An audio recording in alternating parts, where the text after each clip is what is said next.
This is a silver emergency, not a market emergency, not a price emergency, a government emergency, because the United States has now activated wartime powers and silver has been pulled into military control. According to multiple policy actions and industry reports, up to 500 million ounces of silver are being targeted under the Defense Production Act, placing civilian access on the wrong side of priority. And if you buy silver, sell silver, or rely on silver to protect your wealth, you need to understand one thing right now. The rules have changed, permanently. Let's get something straight from the start. This is not speculation. This is not internet hype. This is executive authority already in motion. In early January 2026, President Donald Trump signed an executive order explicitly authorizing the Department of Defense to use enforcement powers under the Defense Production Act to secure critical materials. Not study, not review, secure. That word matters. Because once the Defense Production Act is activated, markets stop being markets and start becoming allocation systems. And silver is now inside that system. What the Defense Production Act really does. Most people hear Defense Production Act and think it's just paperwork. It's not. The DPA is one of the most powerful economic weapons the U.S. government possesses. Originally passed in 1950 during the Korean War, it allows the president to override normal market behavior in the name of national defense. And it works through three critical mechanisms: priority and allocation. This allows the government to force companies to fulfill military contracts before any civilian order. If the Pentagon says, "We need your silver," that order goes to the front of the line. You don't negotiate, you don't delay, you comply, or face penalties. Pre-purchasing the future. This allows the government to fund mines, guarantee loans, lock up future production, buy metal before it's even mined. In other words, the government can claim silver that doesn't exist yet. Now the information control.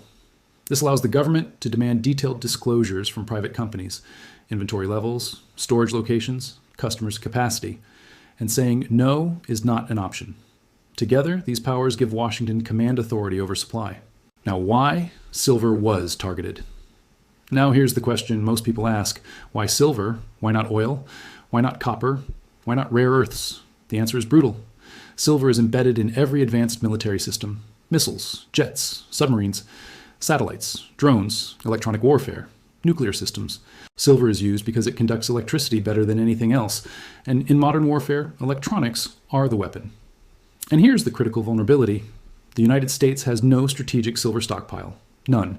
The last government-held silver was sold off more than 2 decades ago. Since then, the U.S. military has relied on imports, foreign refining, fragile global supply chains. In a world of rising geopolitical conflict, that's not acceptable. So silver didn't become strategic overnight. It was reclassified quietly. The 500 million ounce target. The number making headlines is 500 million ounces. That figure isn't random. It's calculated. 500 million ounces represents roughly 6 years of U.S. domestic mine output, a multi-year buffer for weapons production, enough metal to rebuild depleted munition stockpiles, a hedge against supply cutoff from adversaries. To put it simply, it's the amount needed to fight and sustain a modern war. But here's the problem. The U.S. only produces about 30 million ounces per year domestically. Most silver comes from imports. So if the government wants 500 million ounces, it has to buy existing stockpiles, lock up future production, divert imports away from civilians, or all of these three. Why civilians are about to feel this. This doesn't require a ban. It doesn't require confiscation. All it requires is priority. Under the Defense Production Act, defense orders go first, civilian orders wait, dealers get squeezed, premiums explode. We've seen this before, during medical emergencies, during supply crises. The mechanism is the same. Civilian access shrinks without ever being outlawed. That's why this is dangerous. There's no headline that says, silver banned. Instead, there's just nothing available. Paper versus physical, the break. This is where paper silver collapses conceptually. Paper markets price confidence, physical markets price delivery.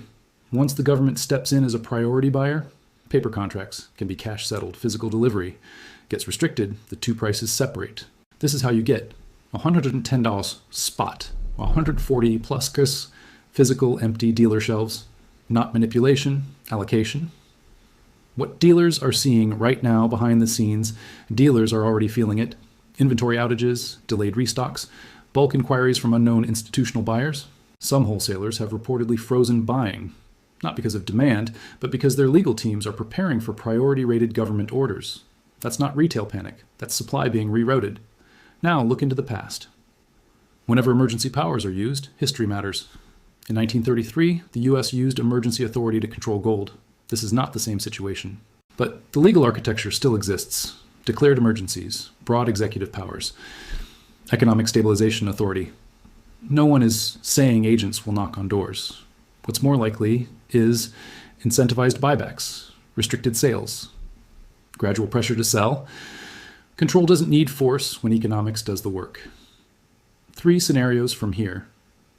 There are only 3 realistic paths forward. Scenario 1, soft control. The government secures supply quietly. Civilians can still buy at higher prices and lower availability. Scenario 2, allocation. Defense gets first claim. Civilian access becomes unreliable. Paper holders lose. Physical holders win. Scenario 3, emergency escalation. A geopolitical shock triggers full control. Sales freeze. Mandatory programs emerge. The difference between these scenarios is speed, not direction. So yes, if I conclude, this is a silver emergency. Not because silver is rare, but because it's been pulled into military priority. 500 million ounces is not a headline, it's a signal. And once governments compete for metal, civilians always come last. If you want to stay ahead of this story as it unfolds, subscribe. Because the most important question going forward won't be, what's the price of silver? It will be, can you still get it at all?